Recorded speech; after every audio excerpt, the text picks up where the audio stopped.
Wake up, Zambia. Good morning. Good morning.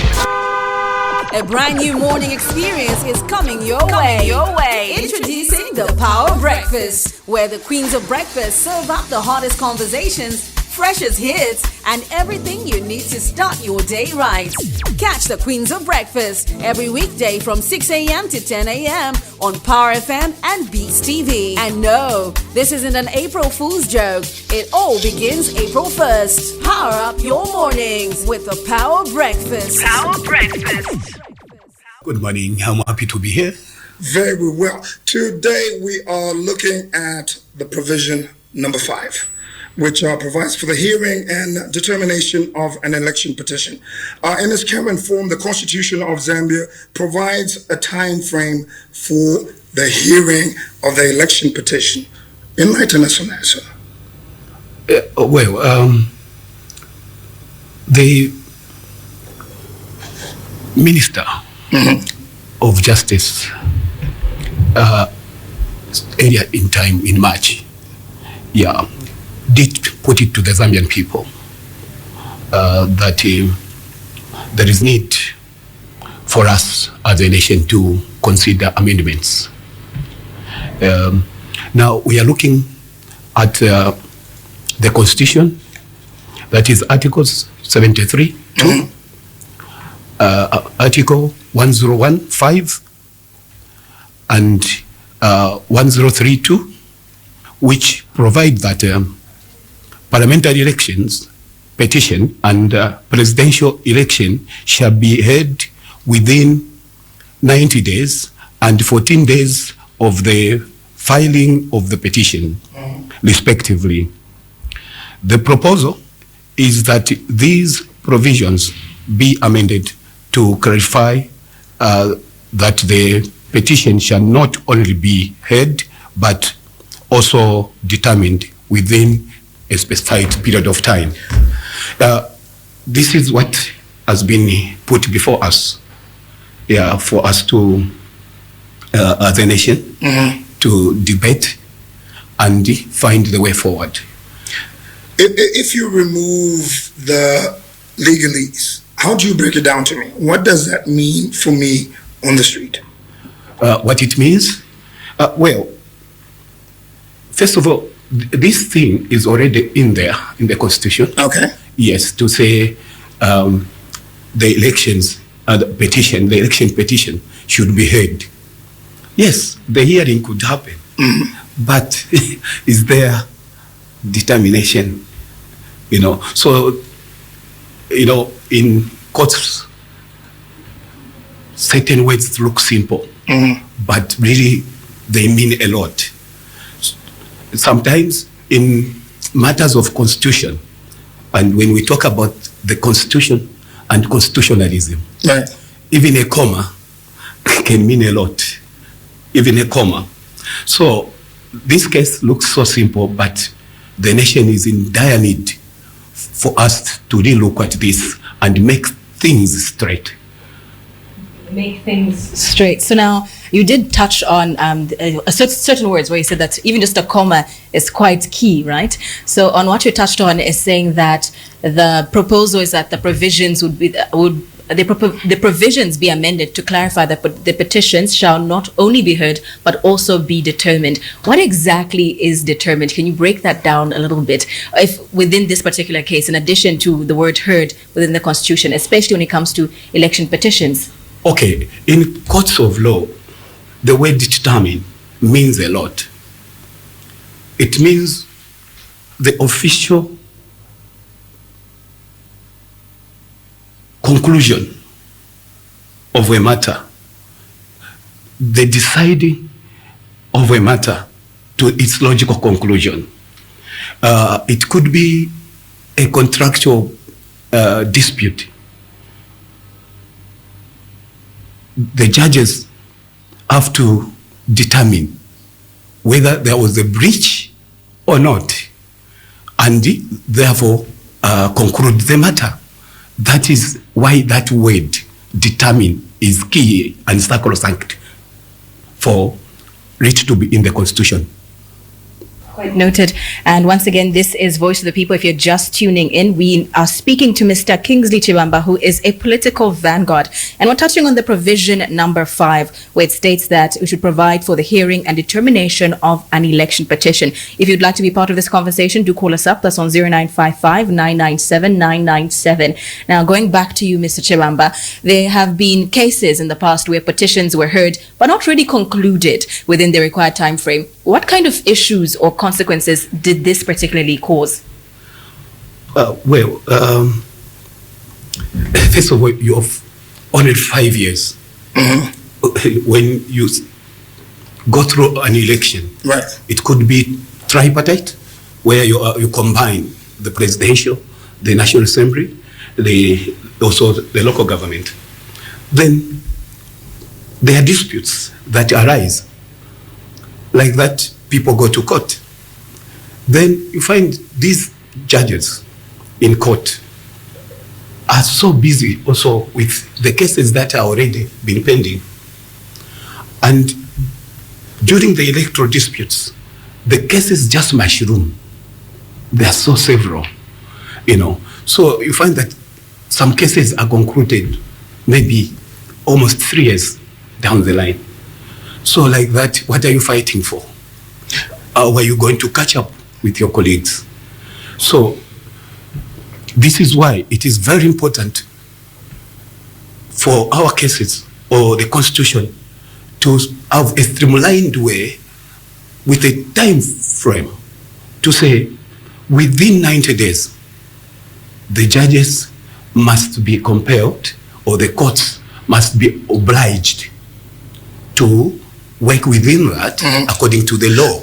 Let me ask you this, Mr. Chibamba. Are we referring to, for instance, to parliamentary hearings of election petitions, or is it more to do with presidential petitions? The reason I ask this is in the recent past, we've had a situation where you had a presidential petition that needed to be heard within, say, 10 days or 14 days and whatnot. Yes, yeah. What we are talking about is general to start with. Okay. We are talking about mostly according to what is put in the provision that we are discussing. Can you get closer to the microphone? That the provision that we are discussing right now, what is put before us is to do with the two, the presidential and also the parliamentary. But I want to tell you that we have also local government elections. Right. But elections are elections. Of course, the determination of these are guided by the guidance by the jurisdiction levels. The jurisdiction levels that some matters can be handled maybe at high court level, others at subordinate level, other matters may be handled within the provision of the tribunals set by the Local Government Act. So, but for our purpose today, I want to believe that we are discussing the presidential and the parliamentary. Noted. This is once again Voice of the People. You can be part of the conversation. What are your comments, your questions? In studio with us, we do have Mr. Kingsley Chibamba, who is a political vanguard. And now, going back to you, Mr. Chibamba, what would you say would be the practical implications of this particular amendment for future elections within Zambia? This is immense. It will be far-reaching because we are evolving as a nation. Speaking like this, we want to see expedited legal processes. We want to see people petition and they are given the attention that they much need and their matters resolved. And the things of leadership, the country shouldn't be held at ransom because of petitions for too long. So things must be expedited. Then you are going to look at issues to do, that is improved accountability. When you are going into an election, sometimes people overdo things, without being held accountable. But when this law is properly amended, the people that will vie for elections are going to be held accountable, So like that, we are going to see the change in the political climate during elections. Our guest this morning is Mr. Kingsley Chibamba. We're discussing provision number 5 of the proposed constitutional amendments, which seeks to address this by ensuring that election petitions are both heard and concluded within a stipulated time frame. Enlighten us a bit.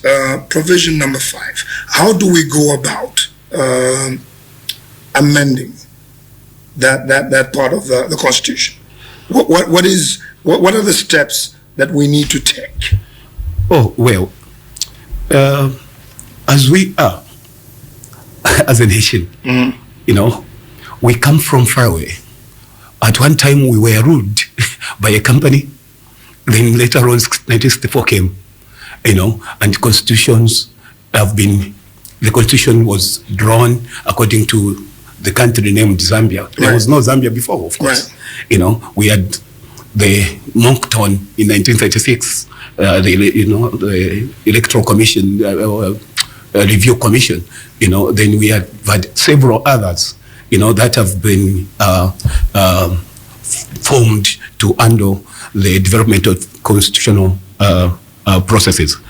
However, we have to understand that there are times when we are doing the complete overhaul of the Constitution, and there are times when we are just doing simple change of commas or clauses, that is simple amendments, you know. So you may not need to go to a referendum, you know, like that. You may not do we need to go to referendum in this case? Not in this case. Okay. That will be wasteful, because we are a representative system already, where we have members of parliament, or to whom the Minister of Justice, that is Honorable Princess, Kasuni, had presented before them to say, we have this national issue. You go and talk to your people in the constituencies, you know, because you are the representatives. Then we have other formations like civil society organizations. We have other groupings. Sorry to cut you short. We do have a call on the line. Hello, good morning. You're through to Voice of the People. Bruno Wanji, please tell us your name and where you're calling from. Within Osaka. Go ahead, Washimagi. What's your question?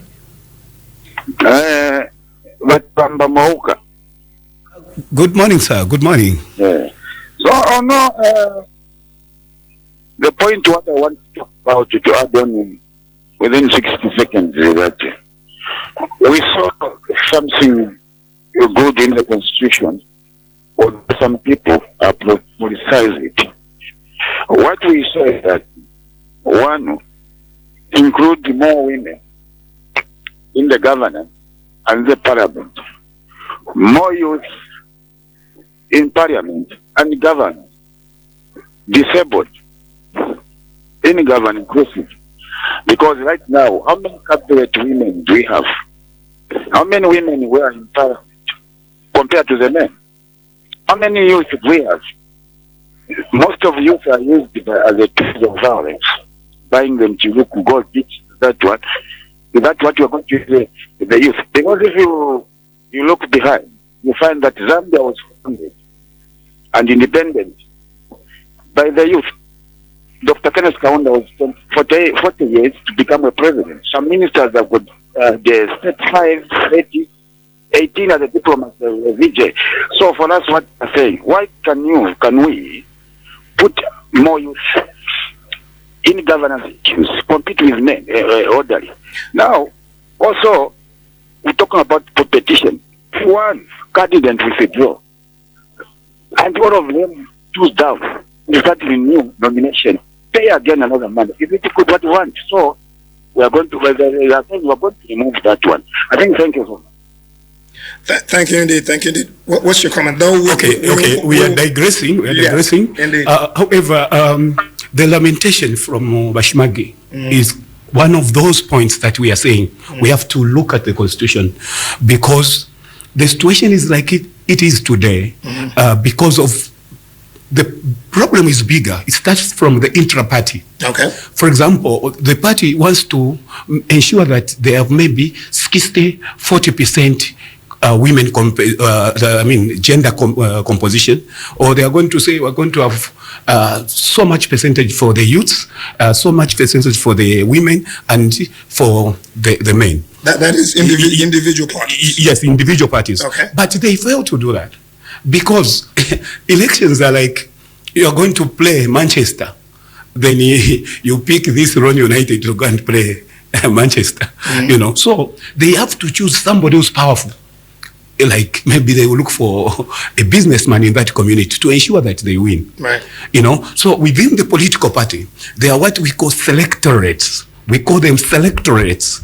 These are the people who are mandated with the power to select who should feature on the ground to ensure that this political party can win. Mm-hmm. So now, when you know you are standing with this powerful businessman who's known, he's got influence, then you get a youth who's coming from school to go and fight for discussion's sake, Mr. GBM.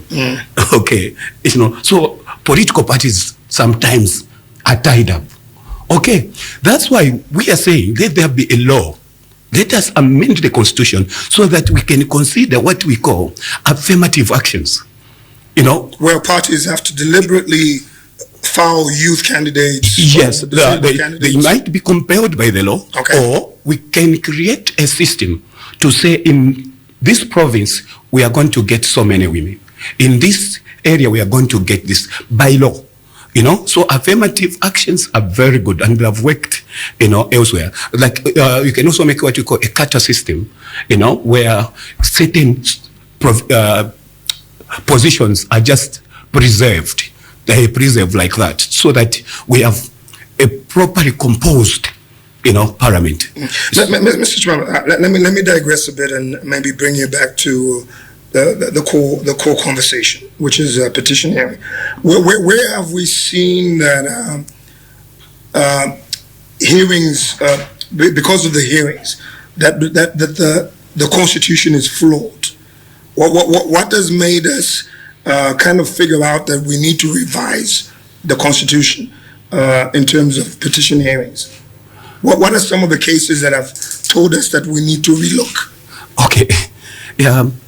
And I don't mean to yes. you to mention specific cases, but okay. In general. Yeah, but really we are alive and privy to the 2016, right. That is in the immediate past. Right. But of course, we have other cases, several of them, you know, the ushering in of the Patriotic Front, where Mr. Michael Sata, you know, went through a lot of such. That's back in 2020.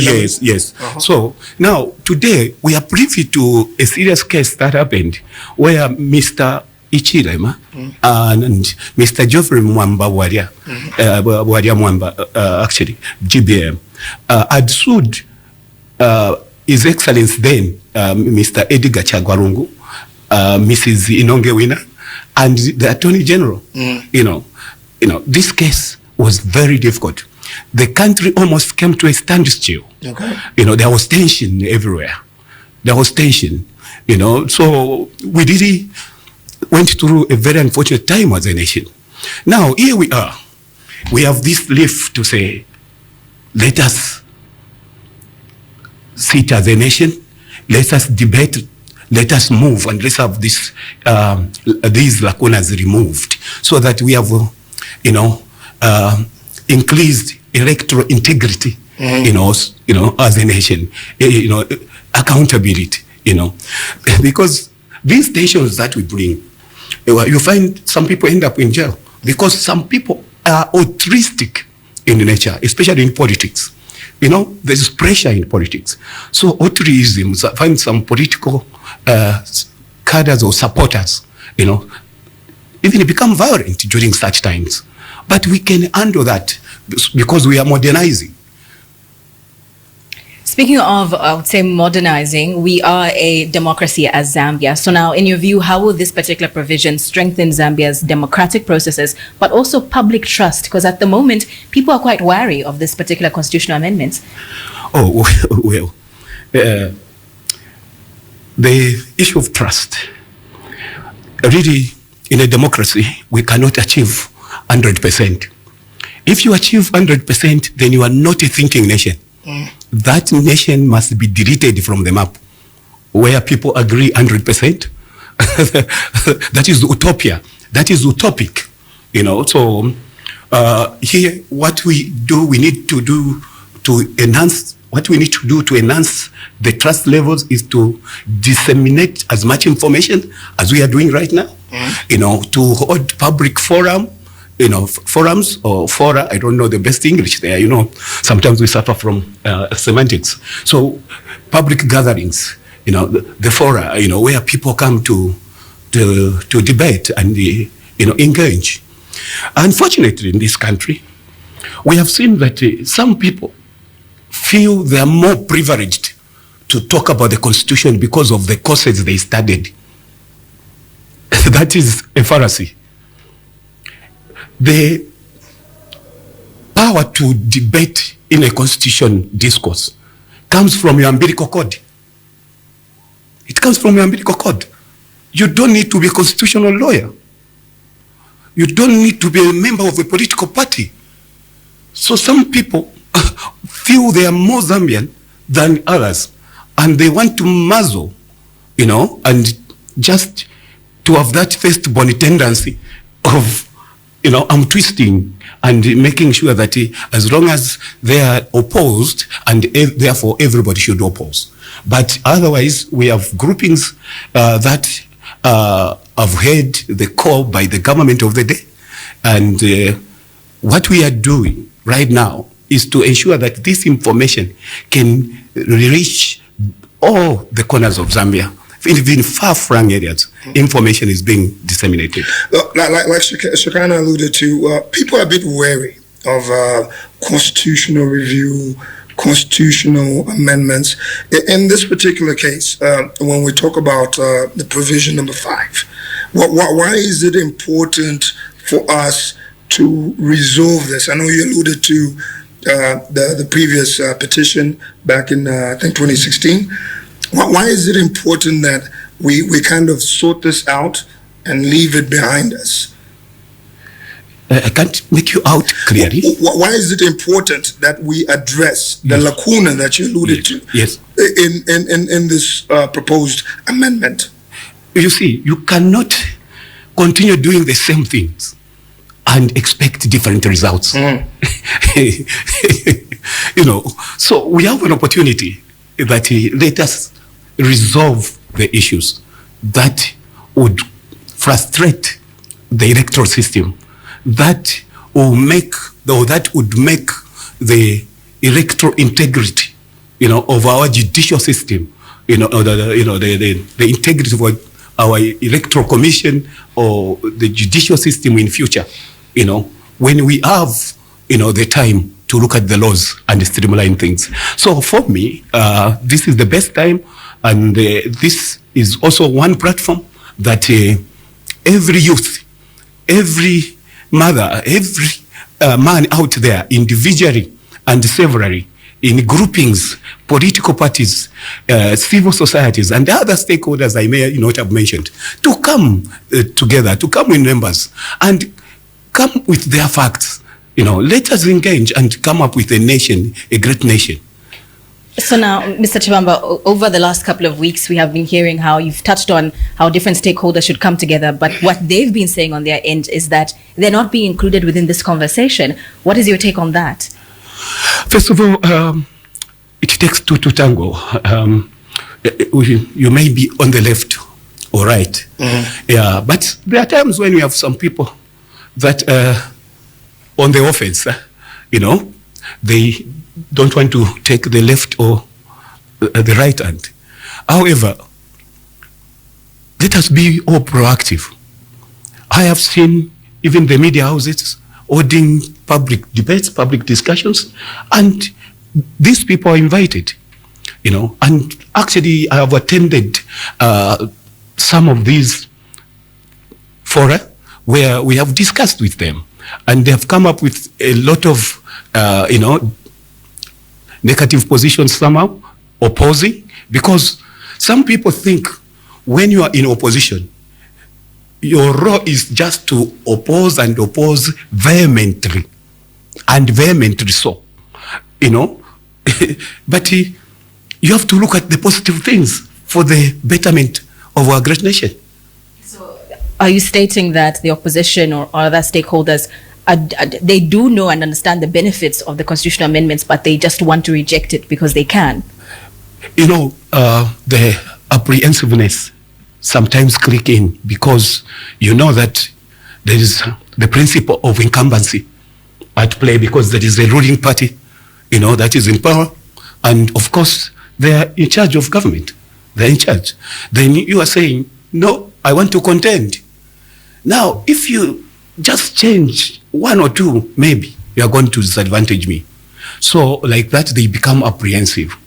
But as nationals and as patriots, we need to remove doubts and come together. You know, it leads to what we call polarization, where you leave the nation, you know, a nation should have a soul. A nation should have a rhythm. You know, polarization is bad. Extremists on the left, extremists on the right. Sorry to cut you. We do have a caller. Hello, good morning. You're through to the Voice of the People. What's your name and where are you calling from? Hello. Hello, good morning. What's your name and where are you calling from? Hello. Hello. Hello, good morning. Please kindly go ahead.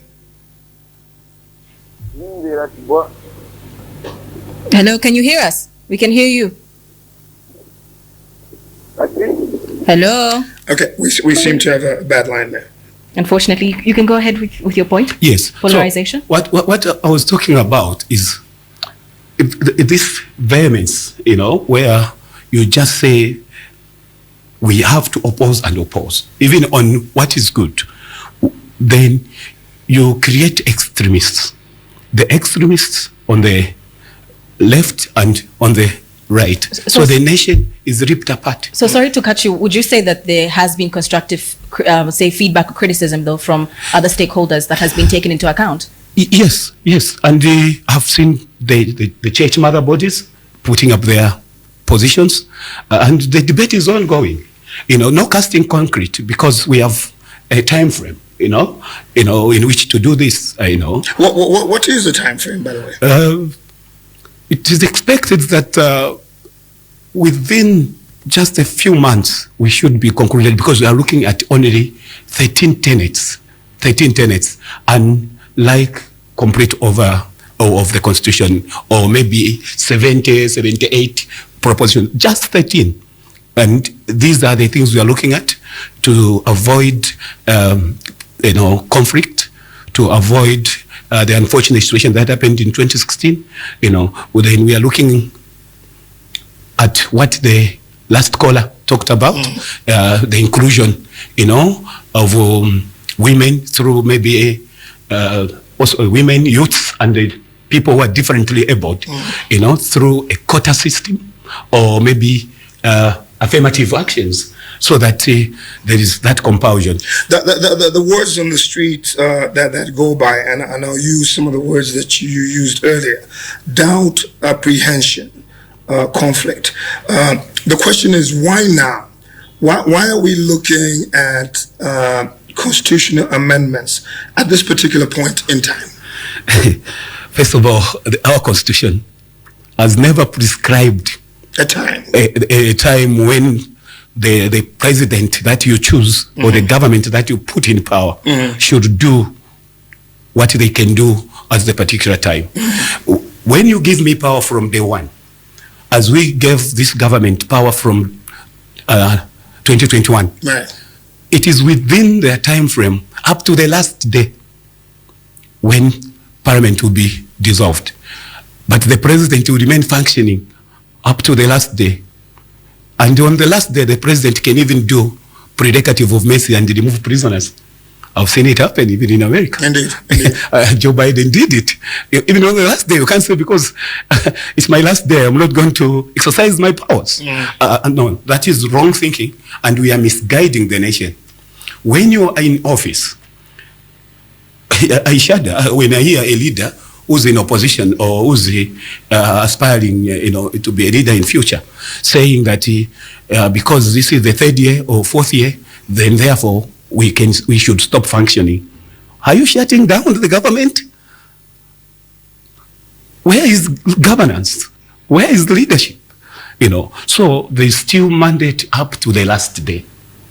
Once again, this is Voice of the People. You can call us up, send us your messages. That's on 0955-997-997 or even on 0979-192-485. In studio, we have been joined, or rather we are joined by Mr. Kingsley Chibamba, who is a political vanguard. And we're touching on constitutional amendment, but also getting information and being aware of what exactly is happening. The current topic at hand is provision number 5 that states about the provision of the hearing and determination of an election petition. So provision number 5 of the proposed constitutional amendment seeks to address this by ensuring that election petitions are both heard and concluded within the stipulated time frame. This amendment aims to enhance legal clarity, provide timely justice, but also strengthen Zambia's electoral integrity. So now, Mr. Chibamba, what is your message that you'd like to share to the citizens, the guy on the street right now who's listening, regarding the importance of this particular provision and the role that it plays within the constitutional amendment process? I can't make you out. So I'm saying, what is your message that you'd like to share with the citizens regarding the importance of provision number 5? Yeah, what I'm saying is that this is very important. Electoral disputes are part of the business in elections. Petitions are part of the key business in elections. There will always be people aggrieved. It's looking okay and peaceful like this. Let the campaign time comes. There will be a lot of, mistreatment, a lot of violence. Sometimes there is this and that. And some people do wrong things with impunity. But when we put a law that will make them reduce on such, wrongdoing, even before petitions come up, we are going to sanitize the climate, political climate. So this is a very sacrosanct component of our constitution. We need to streamline things and categorically state that the petitions must be heard and be determined, which means concluded to logical conclusion. So if I understand you correctly, what you're saying is, for instance, if a petition is being heard, it could take 30 days and it needs to be determined within 30 days. It must be prescribed and enshrined in law as such, in white and black. Okay. By us as a people, of Zambia, so that there will be no leaving it to those people who are interpreters of the law, because let the people decide, and the court will just follow what the people have put forward. You mentioned that there's 13 proposed amendments. Practically, how do we go about amending these? There's no need for referendum, as you alluded to? I don't think it's needed, because some people shoot themselves in their legs. Okay.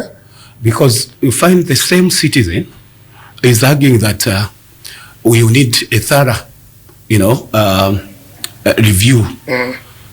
But meanwhile, the same or further consultation. Yes. Then the same citizen is saying we need to save resources. So we have a constricted resource basket.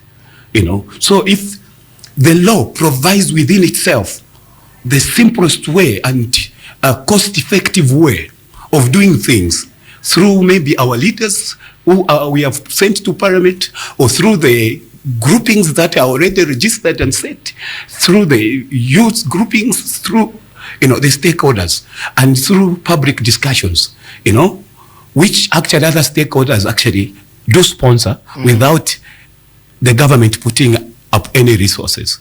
I have seen KBN do that. I have seen Diamond TV do that. And I've seen other people calling public debate forums. And these things are going on. So we are already getting to a consensus as a nation. Parliament is already discussing, and members of Parliament are also talking to their constituents out there.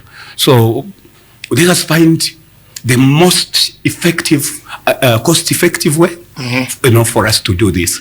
But of course, we can like it to have jobs as well as the, when I'm appointed as a commissioner on the electoral commission, I'll go around the country and they'll make some money. So some people fight because of a status quo. They know they're used to benefiting, because they want things to remain as they are, because resources have to be spent on them, but we can minimize that as a people and agree.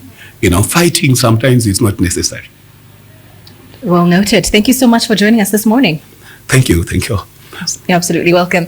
This has been Voice of the People, and today our guest in studio was Mr. Kingsley Chibamba, who is a political vanguard, and we were touching on provision number 5, part of the constitutional amendments, and it states about the provision for the hearing and determination of an election petition. Do remember that we still want to hear from you. You can send your messages, your thoughts, and your opinions, and join us tomorrow once again.